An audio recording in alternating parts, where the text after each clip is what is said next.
Maria Júlia agora, da Maria Clara, que está aí com a Maitê aí. Glória a Deus por isso, irmãos, amém?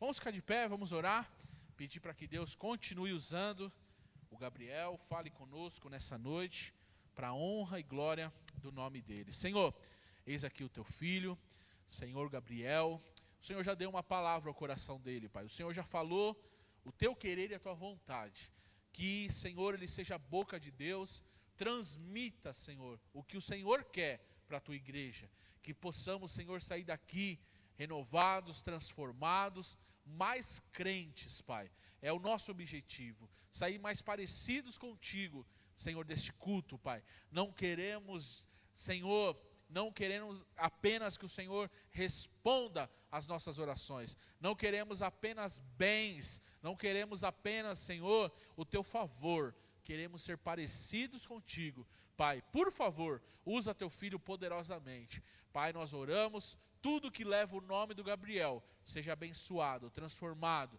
seja, Senhor, impactado. Abençoa a Maísa, abençoa a Maria Júlia, abençoa a Maria Clara, esta família, Pai, esteja diante do teu altar, cada dia mais sendo abençoado por ti. Abre a porta da palavra para o teu filho, fala conosco nesta noite, em nome de Jesus, amém. Glória a Deus. Paz do Senhor, irmãos. Boa noite a todos. Sempre é muito bom estar com os irmãos, muito bom estar aqui. Eu estou muito feliz. O Senhor já falou ao meu coração. Acredito que o Senhor também já tenha falado ao seu. Nós vivemos tempos de corações duros e muitas vezes o Senhor nos leva a situações para que o nosso coração se amoleça, para que a gente fique mais flexível. Tem um salmo que é dito de Davi, que ele diz que ele ficava na fumaça, como o odre ficava na fumaça. O odre era um lugar que se guardava o vinho, e depois, no seu processo de construção, ele tinha que ficar um tempo na fumaça, porque senão ele ficava rígido e não aguentava o vinho quando era colocado. Mas quando ele ficava na fumaça, ele saía da fumaça, ele saía mais flexível. Então acredito que é tempo de nós estarmos na fumaça, é tempo de nós estarmos na presença, para que o nosso coração não fique tão rígido, não fique tão amargo, mas fique flexível e sensível ao Senhor. Mas vamos à palavra de Deus. Quero ler com os irmãos em Salmos, livro de Salmos, capítulo 34. Nós vamos ler o versículo 5, Salmos capítulo 34, versículo 5. Eu vou ler com os irmãos porque a minha versão é um pouquinho diferente. Diz assim a palavra do Senhor: os que olham para Ele estão radiantes de alegria. O rosto deles jamais mostrará decepção. Eu vou ler mais uma vez, só vamos ficar nesse verso. Os que olham para Ele estão radiantes de alegria. O rosto deles jamais mostrará decepção. Pode sentar, ficar à vontade, aqui é a casa do nosso Deus.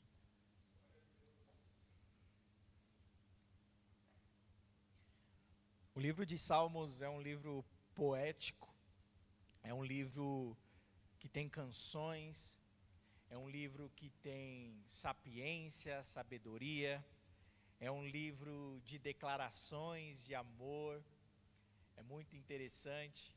São cânticos da alma, são declarações da alma de Davi, de Asaf, entre outros, que muitas vezes rasgam o coração para mostrar o quanto nós somos dependentes e quanto nós precisamos nos relacionar intimamente com o Senhor. E esse verso, e esse texto, e esse capítulo, ele é um capítulo um pouco poético, ele traz alguns aspectos poéticos. E às vezes, lendo a Bíblia, a gente tem dificuldade em lidar com alguns textos dessa natureza. Mas quando a gente olha para o texto com o coração livre, com o coração amoroso, com o coração sincero, nós conseguimos compreender melhor o que o salmista tem a nos dizer. Esse texto ele começa falando sobre algo muito atual nas nossas vidas, muito atual nos nossos tempos, que é sobre o olhar. A primeira palavra desse versículo diz: olhai para Ele. E nós vivemos tempos que o nosso olhar, está o tempo todo sendo atraído por diversas coisas. Quando nós andamos na rua, tem aqueles outdoor, aqui em São Paulo não tem mais, mas em outras cidades, mas tem as placas do trânsito, tem os comércios, e o tempo todo as cores, as luzes, elas estão tentando chamar a nossa atenção, elas estão tentando desviar o nosso olhar para nos passar alguma informação, para atrair algum desejo. E não só isso, a gente não precisa sair de casa para que nossos olhos sejam atraídos. Hoje nós temos algo em nossas mãos que o tempo todo consome o tempo de olhar. O tempo todo está nos chamando a contemplar algo, a ver algo sobre a vida do outro, sobre o que ocorreu lá na China, o que está ocorrendo nos Estados Unidos, ou compras, ou aquela roupa que eu tanto quero, enfim.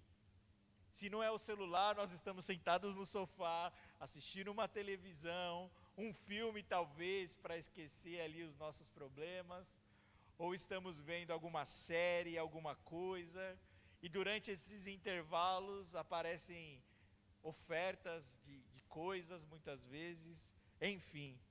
Nós olhamos muito para muitas coisas o tempo todo. Mas o que nós muitas vezes não paramos para pensar é que o que nós olhamos, o que nós vemos, acaba fazendo com que nós nos tornemos naquilo.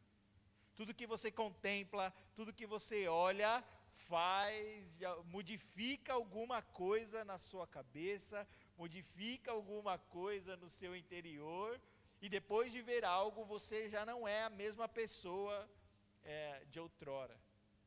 Então, quando você assiste uma série, você querendo ou não, aquela série ela contém informações, ela contém dados, ela contém sentimentos que você tem naquele momento, que quando você desliga a sua televisão e você vai dormir, você já não é mais a pessoa que começou a ver aquela série. Ou seja, nós vivemos tempos de que nada é inocente, nada mais é supérfluo, nada mais, como eu posso dizer, é puro. Tudo traz alguma informação, tudo está tentando nos manipular, tudo está tentando fazer com que a gente compre alguma coisa, venda alguma coisa, e nós muitas vezes, como ovelhas desinformadas, acabamos deixando essas informações nos influenciar. E aí nós não entendemos porque não temos paciência para ver uma pregação, não temos paciência para ler a Bíblia, não temos paciência para orar. É porque os nossos olhos estão cansados, os nossos olhos estão fadigados. Então, quando você para ouvir uma pregação, quando você para ouvir ou para ver algo sobre Deus, para contemplar algo sobre Deus, a sua mente está tão cheia de informação que você, em 10 minutos, já se cansa. Em 10 minutos você já desistiu de orar, já desistiu de ler, já desistiu de vir ao culto, sem perceber. Mas o que o salmista está dizendo e nos alertando aqui é que nós precisamos focar, precisamos olhar não para o nosso celular, não para a revista, não para a novela, não para a série, mas nós precisamos olhar para o Senhor. O próprio Jesus nos ensinou algo, e às vezes eu leio a Bíblia e eu falo, Senhor, é tanta coisa que tem aqui, é tão amplo o que a palavra de Deus nos ensina, que muitas coisas às vezes acabam passando despercebido. E certa feita Jesus diz que os nossos olhos, ele é a cadeia do nosso corpo. O que Jesus disse, quando Jesus disse isso, ele está falando exatamente isso que eu acabei de falar.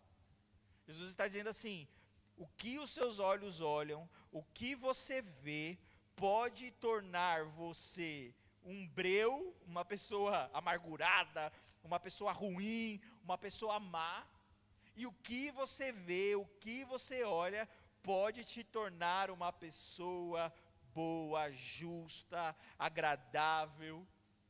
Jesus nos indica que os nossos olhos é como um farol de um carro. Um farol de um carro numa estrada, quando está apagado, ele fica no meio do breu. Quando nós estamos focados nesses nessas inúmeras coisas que eu coloquei aqui, quando nós estamos focados em tudo isso que não gera vida, que não tem substância, eu posso dizer que nós somos treva. Muitas vezes nós não entendemos porque estamos tristes ou cansados, mas a verdade é porque você está olhando para o lugar e para as coisas erradas. Então a pergunta de hoje é: para onde você está olhando? O que tem tomado a sua atenção? O que você tem focado? O que você tem olhado? E isso vai tanto no aspecto prático, quanto no aspecto, vamos dizer assim, filosófico. Porque o que você tem olhado no seu celular? O que você tem visto na sua televisão? Mas também aponta, filosoficamente falando, para qual circunstância você tem acordado de dia e de noite e pensado o que eu faço? Qual situação tem tomado a sua imaginação? Porque a contemplação, ela é física, é algo que parte dos nossos olhos, das nossas córneas, né? Então é aquilo que nós focamos, mas também é aquilo que a nossa mente foca, eleva, constrói. Se eu dizer para vocês aqui agora, elefante, a mente de todo mundo construiu e focou num elefante. Isso é também olhar. Quando você está aqui, mas você fecha os olhos, como eu queria estar agora, numa praia, no sol, com água de coco, a sua mente focou e você começou a contemplar algo que você está a quilômetros de distância, porque a nossa mente tem esse poder de nos transportar. Então, quando eu digo o que você tem olhado, é o que você tem visto fisicamente, mas também o que você tem imaginado. Eu lembro que quando eu era mais novo, eu ficava imaginando o tempo todo eu naquele carro que eu tanto queria, eu com aquela roupa, e era o tempo todo, a minha mente era consumido por aquilo. E aí quando eu não tinha, quando não chegava, quando não era como eu imaginava, eu ficava frustrado. E a verdade é que todas as vezes que nós focamos e olhamos para algo que não seja Deus, o fim disso é frustração. Se eu olho uma vaga de emprego, se eu olho um carro, se eu imagino uma viagem, eu não estou dizendo que tudo isso é ruim. O que eu estou dizendo é que se a sua atenção, se o seu pensamento, se a sua imaginação está voltada a isso o tempo todo, você vai acabar frustrado. Ou porque você não vai conseguir aquilo que você tanto almeja e tanto está focando, ou porque quando você conseguir obter aquilo, você vai ver que não é como você imaginava.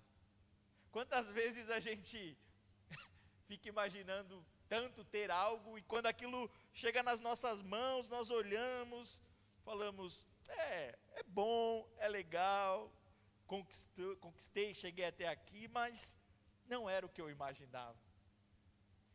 E essa frustração é complicada, porque você às vezes lutou para chegar até ali, mas quando chegou, você viu que aquilo não satisfez o seu interior, não satisfez o teu espírito, a tua alma. Mas o que o salmista está dizendo é que para aqueles que olham para Deus, os rostos, a face deles são radiantes. A face daqueles que olham para Cristo, que olham para Deus. Sabe aquela pessoa que você olha e você fala assim, meu Deus, essa pessoa é milionária, essa pessoa vive sorrindo, essa pessoa vive feliz. O que o salmista está falando, e a palavra radiante significa isso. Aquela pessoa que você olha e você diz, uau, que alegria é essa? Que contentamento é esse? E aí o salmista conclui e diz que aqueles que olham para o Senhor estão radiantes e sua face não evidencia frustração. O que ele está dizendo é que se você olhar para o Senhor, todas essas frustrações que você teve até hoje irão ser curadas e o seu rosto irá ser radiante. Às vezes o nosso problema de fazer missões é que nós estamos crentes muito carrancudos. Nós acordamos de manhã, pegamos um ônibus e saímos com a cara feia, pensando nos nossos problemas, olhando para os nossos problemas, olhando para a nossa conta zerada, olhando para os boletos que tem que pagar. E aí nós abrimos a porta da nossa casa e nós não estamos radiantes, nós estamos sem luz, nós estamos apagados, como Cristo disse. Se seus olhos não forem bons, todo o seu corpo será trevas. O que Jesus está falando é, olhe-se no espelho e veja se você está radiando luz ou não. Se você está uma pessoa feliz ou não. Se você não está, é uma clara evidência que falta você olhar para Jesus. Porque os que olham para Jesus, é uma afirmação, meus irmãos. O que o salmista escreveu é, os que olham para Ele estão radiantes. E a Bíblia prova isso.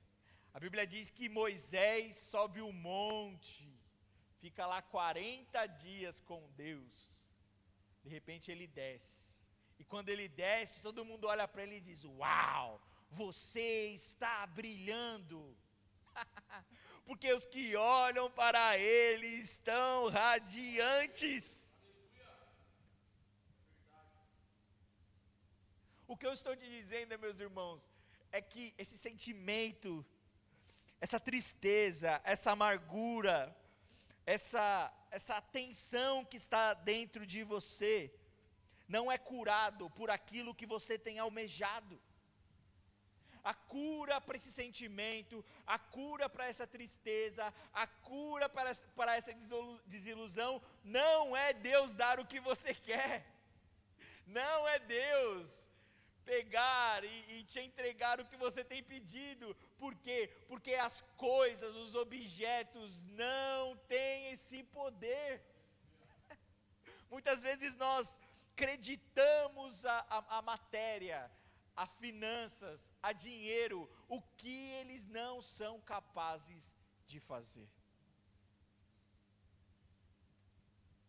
O único que pode mudar esse cenário de frustração, porque muitos de nós estamos no que o salmista fala no final do verso, nós estamos mostrando frustração, nós queremos chegar em casa com o rosto triste, para a esposa perguntar o que aconteceu, para a gente sentar na mesa e começar a chorar e chorar. Nós queremos andar, se arrastando dentro da igreja, para o pastor vir e falar: meu irmão, o que está acontecendo? E aí você joga sobre ele ali toda a sua frustração. Ou às vezes de uma maneira até, vamos dizer, natural, como disse o pastor aqui, você senta na mesa ali frustrado e quer uma resposta de alguém. Por que está acontecendo isso? Por que eu estou me sentindo assim? Por que a porta não abre? Por que o milagre não vem? Por que o que eu tanto oro não acontece? Isso é válido, isso é humano, meus irmãos. Mas o que eu estou dizendo para vocês é que a cura para esse sentimento, muitas vezes não está na resposta, não está naquilo que você almeja, mas está em você mudar o foco do que você tem olhado. A cura para situações específicas nas nossas vidas estão aonde nós temos focado. E a Bíblia dá outro exemplo para isso. Muitos de nós aqui talvez não tenha problemas financeiros, talvez a gente não tenha problema de saúde. Pode ser que você está ouvindo essa palavra e dizendo: está tudo bem, eu estou bem. Se está tudo bem para mim, eu não preciso contemplar a Ele, eu não preciso olhar para o Senhor. Mas se tem uma coisa que eu tenho certeza, meus irmãos, é que todos que estão aqui e aqueles que estão assistindo têm um problema em comum. E esse problema em comum se chama pecado. Não há um que não peque. A palavra de Deus diz que aquele que diz que não peca, mente, já está pecando. Porque todos nós erramos em pensamentos, em palavras, em atitudes, em omissões. A Bíblia diz que aquele que pode ou sabe fazer o bem e não faz, peca. Então deixar de fazer algumas coisas, meus irmãos, também é pecado, é omissão. Que loucura, né? Então, eu sei que todos nós temos esse problema aqui. E a Bíblia de Deus relata uma história muito interessante. O povo estava no Egito, Deus tira com um braço forte eles da escravidão, como tirou eu e você um dia da escravidão, da cegueira espiritual. Deus conduz eles pelo mar, abre o mar vermelho, faz milagres, derrota o inimigo, coloca eles com pés enxutos, coloca eles num lugar seguro. Deus conduz eles pelo deserto, Deus faz com que a roupa cresça, Deus faz com que o tênis não desgaste, Deus cuida, manda sombra de dia, manda nuvem de fogo à noite, para eles não passarem calor, para eles não passarem frio. Deus manda codorna para eles comerem carne, Deus manda maná para eles comerem pão. Deus não abandona aquele povo em momento nenhum. Só que diversas e diversas vezes, como nós, acabamos focando em coisas que não estão ali, que não estão disponíveis, e queremos obrigar a Deus a nos dar, e aí começamos a murmurar. Irmãos, a palavra de Deus é clara. Eu não vejo Jesus prometendo coisas materiais. Ele nos prometeu sermos supridos, cuidados, zelados. Mas Jesus não prometeu riquezas. Então essa frustração que você tem dentro de você, na verdade, é uma falta de conhecimento do verdadeiro evangelho. Muitos dos que entram na salinha do pastor para falar das suas frustrações, é porque criaram um Deus em sua mente e estão frustradas com o Deus que elas criaram na mente, não o Deus da Bíblia. Porque Deus, meus irmãos, eu vou falar para vocês, a Bíblia é clara, Ele tem compromisso com a palavra dEle. Se você chegar diante dele com algo que ele não prometeu, que ele não estabeleceu, você pode se rasgar, você pode subir escada de joelho, você pode fazer promessa, ele não vai fazer, porque ele tem compromisso com aquilo que ele estabeleceu. Mas o povo, no meio desse deserto, no meio dessas murmurações, focando naquilo que Deus não prometeu, começam a reclamar, e reclamam, e Deus se ira. Porque eu preciso fazer um parênteses aqui e dizer para os irmãos que uma hora a corda de Deus chega no limite. E o problema é que nós não sabemos quando. Pode ser que a misericórdia de Deus para a sua vida esteja assim, no limite. E um passo que você dê, uma murmuração a mais que você dê, seja o fim. Pode ser que para mim ainda falte um pouco, pode ser que para o pastor um pouco menos, e assim sucessivamente. O que isso quer dizer é que você não pode brincar com a misericórdia, com a graça de Deus. A Bíblia é linda, e ela diz assim, que se o povo que quebrou a aliança, uma aliança que foi intermediada por anjos, porque a tradição judaica diz que quem trouxe as 10 tábuas para Moisés foi um anjo. Então, o anjo é como uma figura de um intermediador de uma aliança entre Deus e os homens. Ele diz assim, se lá, quando o povo quebrou a aliança, Deus não poupou eles, porque o Israel foi corrigido, Israel foi levado exilado, aquele povo que reclamou foi morto no deserto e não entrou na terra prometida. E a Bíblia diz que se Deus não poupou eles com essa aliança que foi intermediada por anjos, o que Ele não fará conosco? Por uma aliança que foi intermediada pelo próprio Filho dEle. O que eu estou dizendo para os irmãos é que a graça que nós ouvimos muitas vezes não é a graça que a Bíblia diz que existe, porque a graça verdadeira, ela nos ajuda, ela nos conduz, ela nos transforma, mas ela traz uma responsabilidade. Então, se você não usar aquilo que Deus tem te dado, a palavra que Deus tem ministrado ao seu coração, e continuar puxando a corda, e falando, não quero, não vou, não aceito, Deus resiste a essa soberba. Então, renda-se, é o primeiro conselho. Mas voltando, o povo está nessa situação, Deus se ira, a paciência de Deus acaba, e aí Ele manda várias serpentes, e o povo começa a ser picado e morrer. Muita gente começou a ser picado, serpentes. Moisés fica preocupado, o povo está morrendo. Deus, o que eu faço? Deus, e agora? O povo está aqui no deserto, tal. Aí Deus, com a sua misericórdia, com o seu amor, e é o que Ele está fazendo conosco hoje. Talvez o caminho que nós estamos hoje de rebeldia, de reclamar, de amargura, de frustração, talvez esse caminho aqui nos levaria à morte. Talvez se nós continuarmos com esse coração, a morte esteja ali, à espreita. E eu não estou falando só, estou falando de morte espiritual. Talvez falte pouco para você morrer espiritualmente.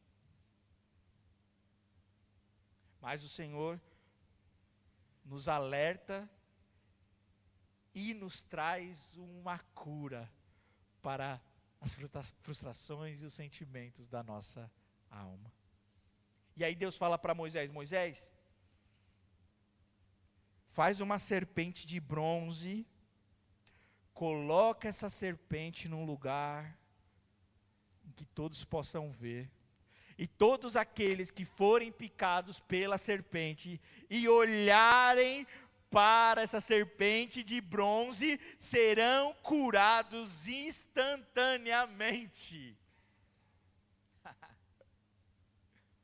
O que Deus está falando para nós nessa noite, e lá na frente nós vamos ver que essa serpente aponta para Cristo, Cristo que foi levantado, Cristo que foi morto por causa dos nossos pecados.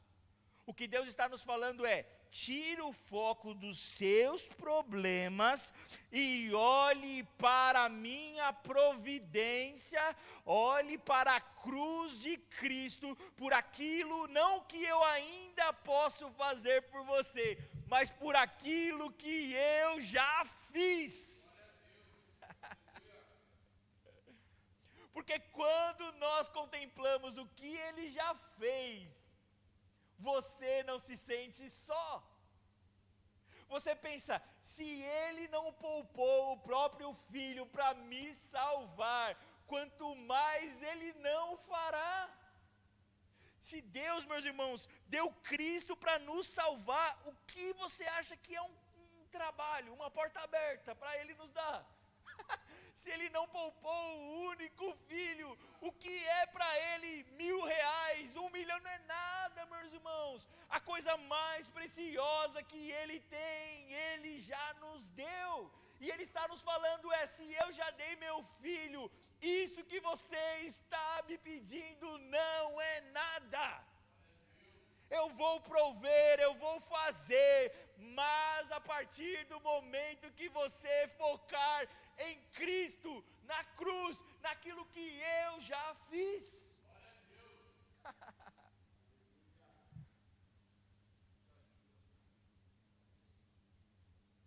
Nós, muitas vezes, estamos colhendo o Evangelho que foi plantado na década de 90. Um Evangelho de prosperidade, um Evangelho que Deus vai restituir. E não que Ele possa fazer, porque Ele faz, Ele dá, Ele é dono do ouro e da prata, Ele abençoa, Ele faz, meus irmãos. Mas isso é a margem do Evangelho. O foco do Evangelho é a cruz de Cristo. E aí nós crescemos ouvindo de que o melhor ainda está por vir, irmãos. Deus vai fazer na sua vida. O melhor, não, meus irmãos. O melhor não está por vir. O melhor já aconteceu. Então, os que olham para a cruz, eu vou parafrasear esse texto. Os que olham para a cruz estão radiantes.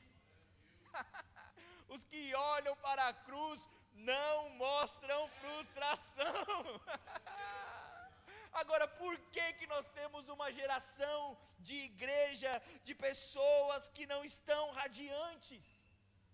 Antigamente você olhava para um crente e você falava: esse cara é crente, esse cara é servo do Senhor. Hoje você tem que olhar, dar uma paz do Senhor assim meio desconfiado. Por quê? Porque não olham mais para a cruz. Um crente, você dava 5 minutos de conversa, irmão, ele estava falando de Jesus para você, que Jesus é bom, que Jesus pode, que Jesus faz. E por que a gente mudou? Porque nós estamos olhando para o lugar errado. Mas você pode me dizer: Gabriel, o que eu faço então? O que é olhar para Deus? Eu confesso aos irmãos, e aqui,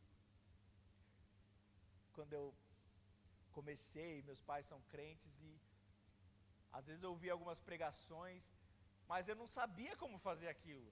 As pessoas falam, né? Rompe em fé. Eu falava: romper em fé? Mas o que é romper? É que eu sou meio literal, irmãos. Então eu ouço esses termos e minha mente fica perguntando: mas como que eu faço isso, né?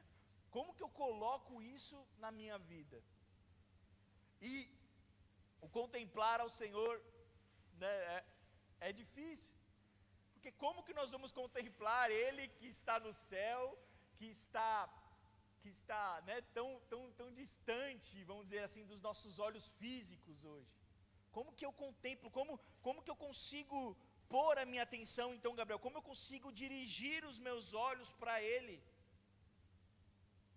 Bem, como eu falei, o nosso olhar, ele é tanto físico quanto imaginação.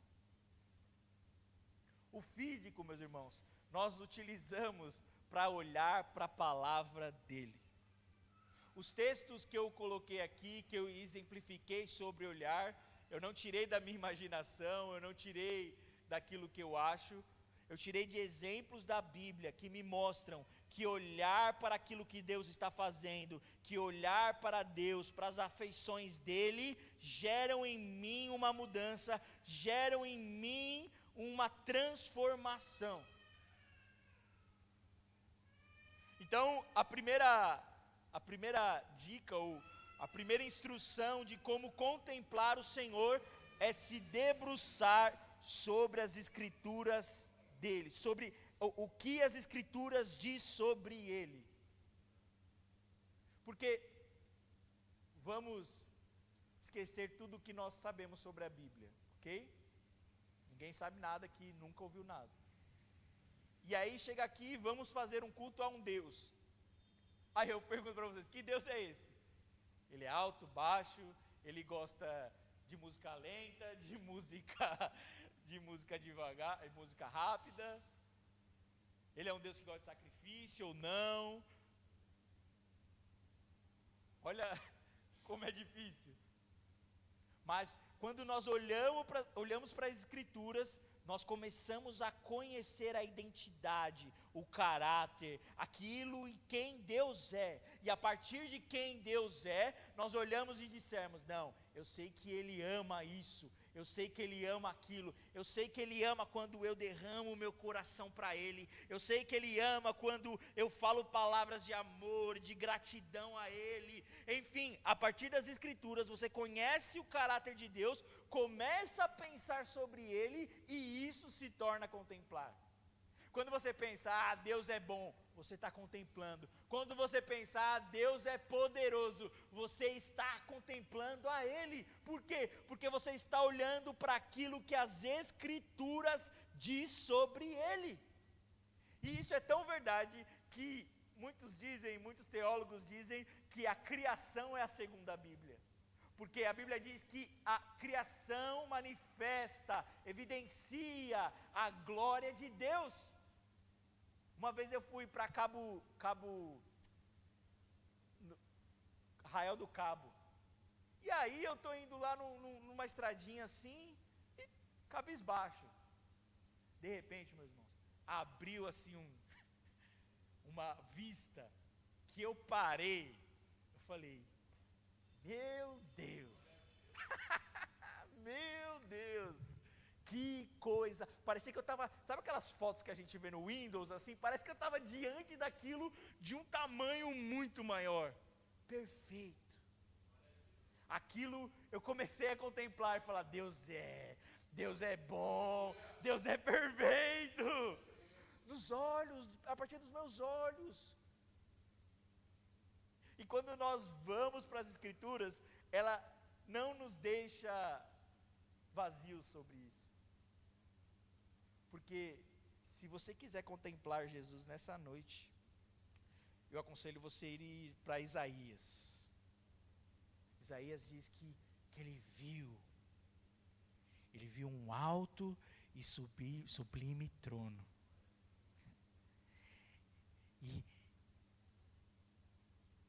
E nesse alto e sublime trono, está ali sentado. E aí ele começa a falar sobre os anjos que ao redor de Deus, adorando a Ele. E ele começa que a orla, que é parte, orla é a parte do manto, assim, a parte final do manto. Ele diz que essa orla do manto enchia todo o templo. E aí ele diz que os anjos falando santo, santo, santo, santo. Aí nós vamos para Apocalipse, que João diz que houve uma voz, quando ele se vira, ele vê um homem, e os cabelos dele são brancos, e o pé dele é como um latão reluzente, e ele tem uma couraça, que a sua feição é como um homem de muitos dias. Olha como tudo isso que está nas Escrituras começa a nutrir a nossa imaginação. Ou seja, Deus já não está mais no escuro. Contemplar Ele já não é mais um segredo. Por quê? Porque a Bíblia me dá elementos que eu posso começar a formar o que está acontecendo agora lá no céu. E quando eu começo a adorar Ele, eu fecho os meus olhos e eu me imagino olhando para o trono e os anjos ao redor deles e eu me aproximando, e aí eu vejo uma placa escrita, que está escrito lá em Hebreus: achegai-vos com ousadia ao trono da graça, e com essa ousadia eu vou me achegando, e aí quando eu me vejo, eu estou do lado dos anjos, dizendo santo, santo, santo. Só que os anjos não ousam dar mais um passo a mais para próximo do trono, eles não ousam chegar mais próximo, mas eu sou filho, enquanto os anjos estão aqui, eu dou mais um passo para diante do trono, e me achego a Ele, achego aos pés dEle. Isso é contemplar, irmão. Quando você faz isso, a sua oração vira outra coisa. Não é uma coisa vazia, não é uma coisa sem objetivo. Você é transportado para uma realidade espiritual. Isso é ver pelos olhos da fé. Então, se encha disso aqui. Agora, se a minha imaginação é nutrida por Instagram, se a minha imaginação é nutrida por notícias ruins, se a minha imaginação é nutrida por notícias ruins, como que eu vou contemplar e acreditar em tamanha glória, em tamanha presença, em tamanha circunstância? Quando eu ajoelhar os meus joelhos, quando eu estiver orando, a minha imaginação vai pensar naquele produto que eu vi no Instagram, a minha imaginação vai olhar para aquilo que eu vi, olhei e pensei o dia todo. E o que eu estou dizendo aqui, eu estou sendo estou utilizando o eufemismo, porque fora as coisas materiais que a gente contempla, existe o pecado. Muitas vezes nós estamos contemplando o pecado na nossa mente, estamos olhando para algo, estamos desejando algo que nós sabemos que não agrada ao Senhor. E Jesus disse assim, que você não precisa ser pego em adultério para pecar em adultério, basta pensar. Jesus está dizendo que a sua imaginação pode te levar para o trono da graça, pode te levar para os braços do Senhor, mas a tua imaginação também pode te levar para o inferno, a tua imaginação também pode te levar a pecar. Eu costumo dizer que muitos adúlteros vão para o inferno sem nunca ter adulterado na prática. Porque o cara acha que só ele não fazer, só ele não chegar nos finalmente que está tudo certo. Mas não. Da mesma forma que nós contemplamos a Deus, a Bíblia diz no próprio livro de Salmos que o Senhor nos vê e nos sonda. Os olhos do Senhor estão diante de cada um de nós, e tudo que fazemos e pensamos está diante dEle. É por isso que nós voltamos ao ponto sobre a responsabilidade. Você será responsabilizado por aquilo que você fez, deixou de fazer, e por aquilo que você tem pensado. Então nessa noite tem uma boa e má notícia. Depende do que a quem nós iremos dar ouvido? Porque essa palavra, meus irmãos, é cruz. Essa palavra é cruz. E na cruz nós vemos que existem dois caminhos. A palavra de Deus diz que existiam dois criminosos ao lado de Cristo. Enquanto um recebeu a cruz e disse: não, eu sou merecedor disso, eu mereço receber, eu mereço essa condenação. Mas, Senhor, Jesus, lembre-se de mim. Isso é reconhecimento. E Jesus disse: hoje mesmo, essa sua frustração vai acabar. Hoje mesmo essa sua dor vai cessar. Hoje mesmo você vai sair desse mundo, desse lugar frio, desse lugar errado, desse lugar de pecado, e estará sozinho? Não, comigo no paraíso. A velocidade que Deus faz as coisas é proporcionalmente igual à nossa fé. Muitas vezes demora para nós sairmos de um lugar para o outro, porque nós não cremos naquilo que a Bíblia diz. E mais uma vez, quando nos colocamos diante de Deus, na oração, com aquilo que nós chamamos de fé, nós acreditamos que para Deus curar o que eu estou sentindo, é mais fácil Ele me dar o que eu estou pedindo, do que eu adentrar na presença dEle e receber a cura. Nós queremos o Deus que faz, não o Deus que é. E o que Deus está nos dizendo é: sabe por que ainda não aconteceu? Sabe por que a porta ainda não abriu?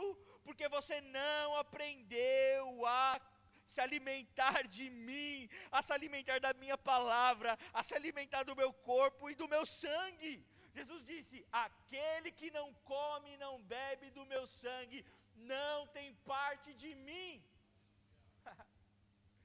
E o mesmo Jesus disse que a minha comida e a minha bebida, o que eu busco, o que eu faço, o que eu almejo, é fazer a vontade de Deus. Ou seja, a vida de Cristo era totalmente pautada naquilo que Deus tinha para Ele, naquilo que Deus poderia fornecer a Ele, não com suas mãos, mas com a sua presença, com o seu relacionamento. O deserto das nossas vidas, meus irmãos, é só Deus nos dizendo: eu sou suficiente, eu quero me relacionar com você. Eu quero que um dia você tenha uma experiência de ajoelhar e aquela tristeza que você tem, ela mudar e se transformar em alegria. Eu quero que você tenha a experiência de você sentir a minha presença e esquecer os seus problemas e esquecer as suas dores. Eu quero que você tenha uma experiência e uma convicção tão viva da salvação e do céu, que as coisas desse mundo não irão ter mais valor. O que é que Paulo viu no caminho de Damasco que fez com que ele julgasse tudo que ele tinha, todos os títulos, toda a sabedoria, tudo aquilo todo o prestígio que ele havia alcançado até aquele momento que ele conheceu, que ele viu a Cristo no caminho de Damasco? A partir do momento que ele viu a Cristo, ele disse: eu considero tudo que eu tenho, que eu construí até hoje, como esterco comparado ao conhecer a Cristo. Ou seja, e essa passagem ela é complicada, porque muitos dizem que Paulo está exagerando, mas não. Paulo não está dizendo que aquilo que ele tinha era esterco.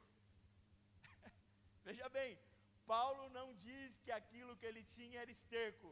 O que ele estava dizendo é que isso, comparado a isso, é o esterco. Tudo que nós colocamos próximo a Cristo se torna nada, porque Ele deve tomar e ser toda a afeição da nossa vida. E o que eu estou dizendo para os irmãos aqui parece utópico e parece uma religião nova, mas a Bíblia nos dá diversos exemplos de homens que viram Deus, viram personificação de Cristo, viram coisas que mudou a trajetória deles. Moisés um dia está no deserto, ele vê uma sarça queimando, ele fala, peraí, isso não é normal, deixa eu me achegar, deixa eu olhar, deixa eu mudar o foco do meu olhar. E ele chega mais próximo, quando ele chega mais próximo, uma voz fala com ele. Pronto, a vida de Moisés, que foi no Egito, que foi da casa de Faraó, que foi voltada de rituais místicos, rituais a deuses pagãos, mudou completamente. Por quê? Porque ele mudou o foco, ele focou naquilo que Deus estava fazendo. Então Deus está nos alertando, eu estou fazendo algo. A Bíblia diz que o povo no deserto mais uma vez, e aí chega na terra prometida, os espias, alguns dizem, nossa, tem gigantes, tem isso, tem aquilo, os olhos maus.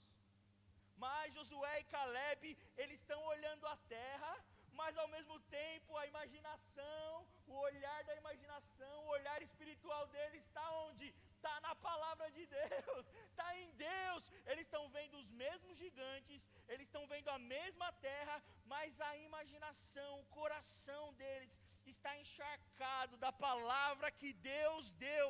Então quando eles olham aqueles gigantes, para eles aquilo não é nada. Por quê? Porque eles olham e falam, ele disse que vai nos dar essa terra, ele disse que vai fazer.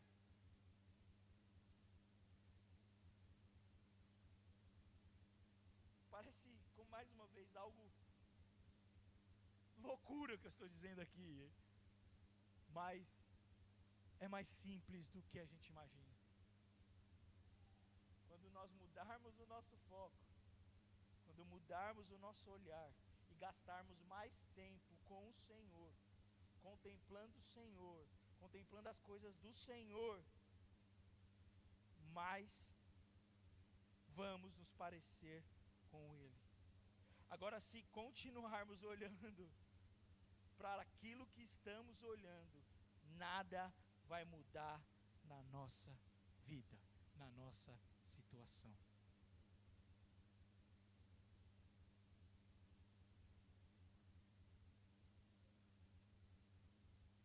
Olhei para Ele e fiquei radiante. Vamos olhar para Ele essa noite?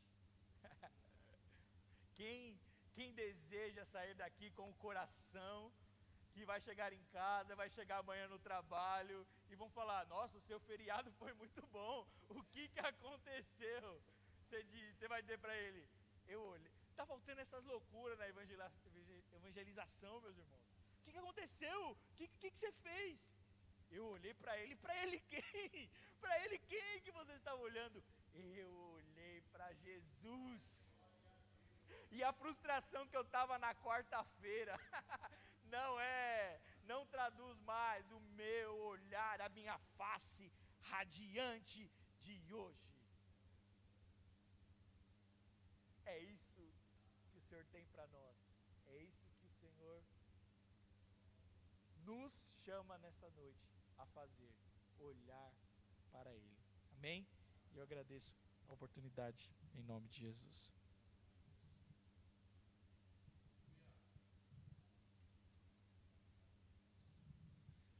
Se coloque em pé, irmãos. Eu quero orar por você, amém?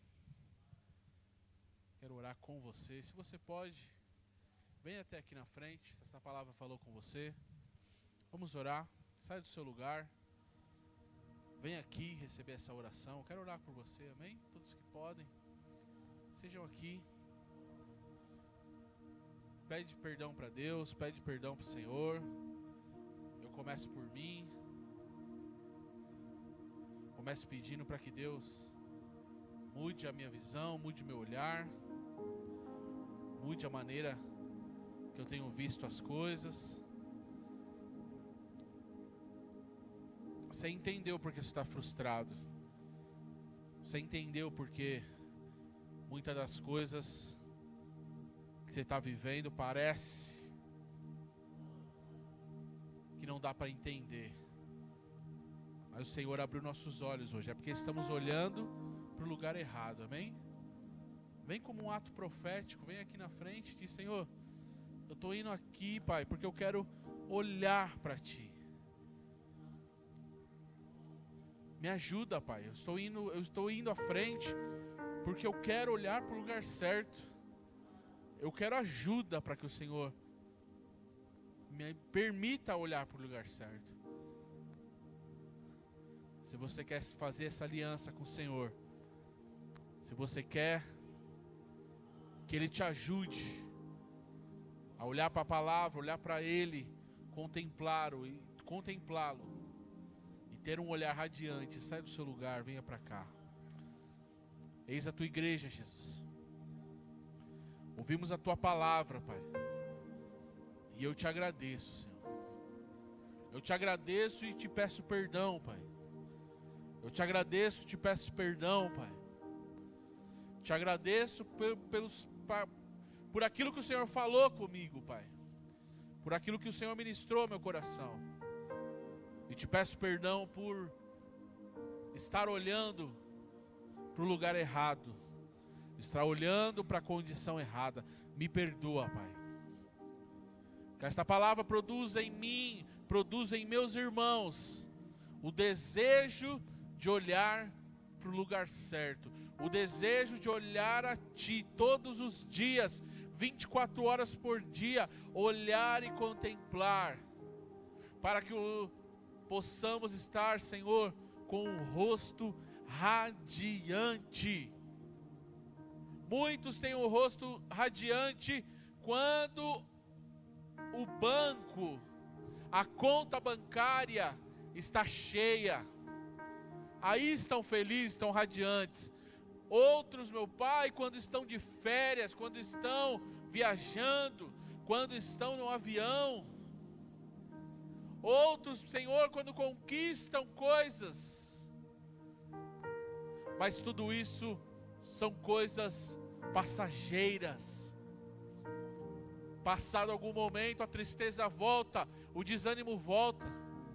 Mas o que foi pregado aqui é sobre um rosto radiante eternamente, porque é a melhor visão que possamos ter, é contemplar a Tua grandeza, a Tua beleza, é contemplar a Tua santidade, é contemplar, Senhor, o quão glorioso Tu és. E quando contemplamos isso, lembramos que Tu és o nosso Pai, lembramos que Tu és o nosso Deus, lembramos que o Senhor é tudo em todos. E quando lembramos isso, Pai, não tem como permanecer murmurando, entristecido, cabisbaixo. Os que olham para Ti estão radiantes, Senhor. Os que olham para Ti estão com os rostos radiantes, radiantes. Eu sei em quem tenho crido, em quem entreguei a minha vida. Esses irmãos, meu Pai, que vieram aqui com ato de fé, possam ser fortalecidos e renovados por Ti, e possam olhar e continuar olhando para o Teu poder, para a Tua glória, em nome de Jesus. Aplauda ao Senhor, irmãos, amém? Deus abençoe, que esta palavra nos traga ânimo, vigor, força. Deus abençoe o Gabriel, que Deus continue dando sabedoria e palavras de Deus para a vida deles, em nome de Jesus, amém? Glória a Deus. Esteve com a gente hoje a mãe da Tati, amém? Deus abençoe. A igreja está feliz com a presença dela? Diga amém. Deus abençoe a senhora, é um prazer recebê-la, amém? nesta noite. Agradecer a Deus também pela vida da Manu e do Glauco, olha lá, ó, os nossos técnicos de som hoje. Glória a Deus pela vida de vocês, pelo trabalho prestado para o Senhor. Que Deus abençoe e fortaleça em nome de Jesus. Cada um dos irmãos presentes, que Deus possa abençoar e fortalecer. A sua sexta-feira seja de vitória. Os que vão trabalhar, os que vão descansar, tenham um descanso abençoado.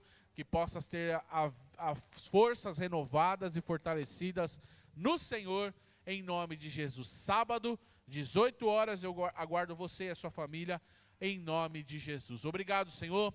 Te louvamos, te agradecemos por esse culto. Te louvamos, te agradecemos por tua palavra, que nos transforma, nos liberta, nos faz olhar para o lugar certo, Pai. Nos faz olhar para o lugar que devemos olhar sempre, que é para o Senhor. Nos ajuda, nos fortalece, nos leva em paz, debaixo da tua proteção e potente mão, Pai. É o que nós te pedimos nessa noite, crendo no teu poder, crendo na tua infinita graça e misericórdia. Nos conduz em paz, debaixo da tua proteção e potente mão. É o que nós te pedimos, crendo e te agradecendo nesta noite por tudo que o Senhor fez, em nome de Jesus. Amém. Que o amor de Deus, a graça do nosso Senhor e Salvador Jesus Cristo, a comunhão e as doces consolações do Espírito de Deus permaneça sobre cada um de nós, não só hoje, mas para todos sempre. Todos nós vamos dizer...